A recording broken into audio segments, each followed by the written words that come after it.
Hello, welcome to the video. In this lesson, we're looking at section 11.7. We're going to look at surface areas and volumes of cones. When you look at surface areas of a three-dimensional object, essentially you are going to just be taking the areas of all the faces of a particular object. Now, it's relatively straightforward when you're looking at a prism because you're just taking the areas of that particular polygon.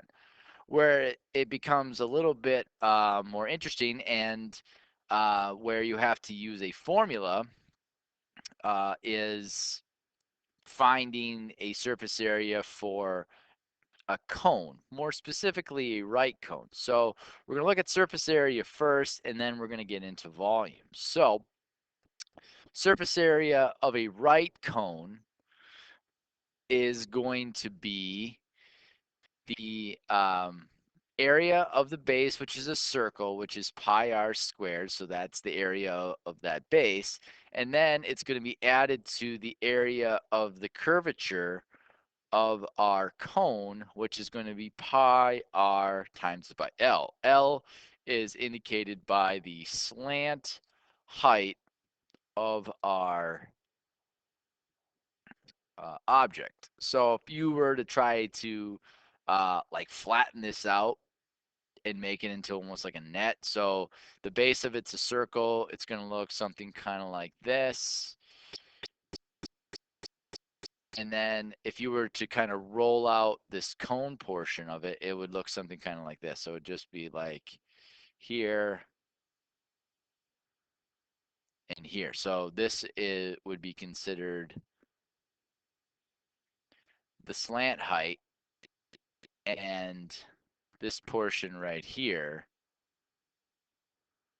would be considered like the circumference of the circle that we have here. And then we'd have a radius r.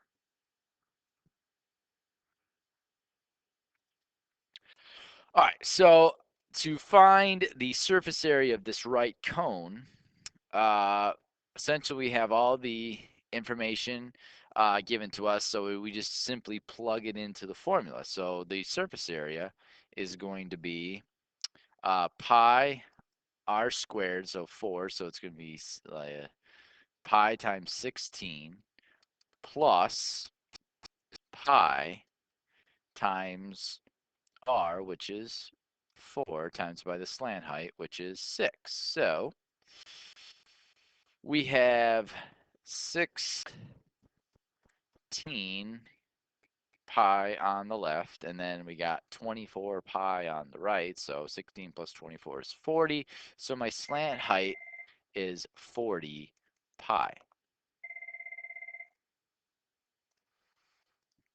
So our exact answer is 40 pi, and it would be square inches because we're dealing with area. So now we're going back to, square inches.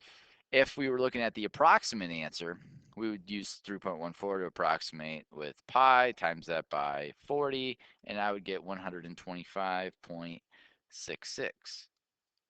square inches. So we got our exact answer and we got our approximate answer. All right, so looking at volume of a cone, doesn't matter if it's a right cone, truncated cone, it's going to be 1/3 times it by the area of the base times the height. Very similar to the pyramid. The only difference is the area of the base is always going to be a circle, which is going to be pi r squared. So in this particular one, they are asking us to find the volume of the cone. So the volume is going to be pi r squared. So the radius is 22. So 2.2 squared. So that's going to be 4.84 pi times that by 4.5. So when I multiply 4.84 pi times 4.5, I get an exact answer of 21.78 pi, but remember, we have to multiply it by 1/3. So we get a volume of 7.26 pi cubic centimeters, or if we're looking for the approximation, multiply 7.26 by 3.14, so we get about 22.81 cubic centimeters.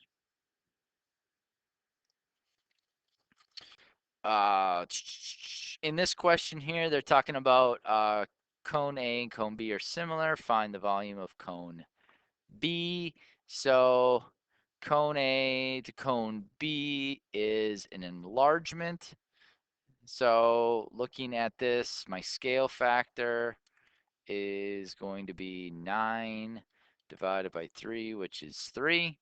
So again, like I said, talking about similar objects from 11.5, the volume of the cone that we're trying to find, which is B, over the volume of the cone that we do know, which is 15 pi, is going to be equal to the scale factor cubed. So 3 cubed. So 3 cubed is 27, times it by 15 gives us a volume for cone B, which is 405 pi cubic feet.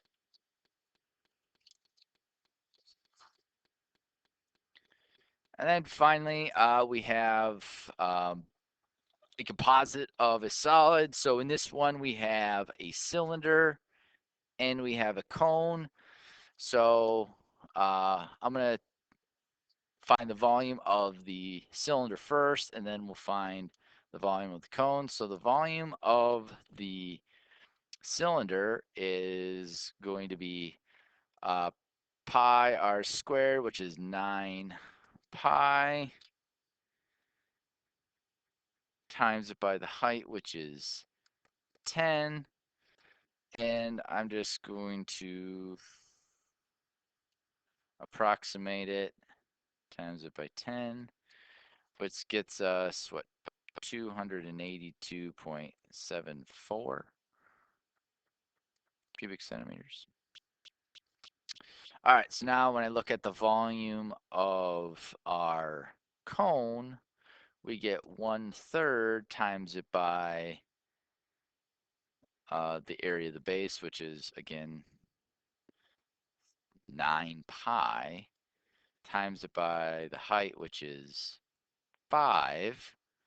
So we get 9 times pi times 5 divided by 3, which we get something about 47.12 cubic centimeters. So in this instance, we're going to take 282.74 plus 47.12, so 282.74 plus 47.12 gets us about 329.86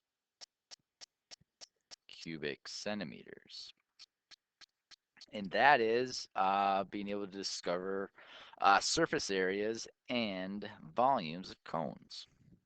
Hope this helps. Till next time.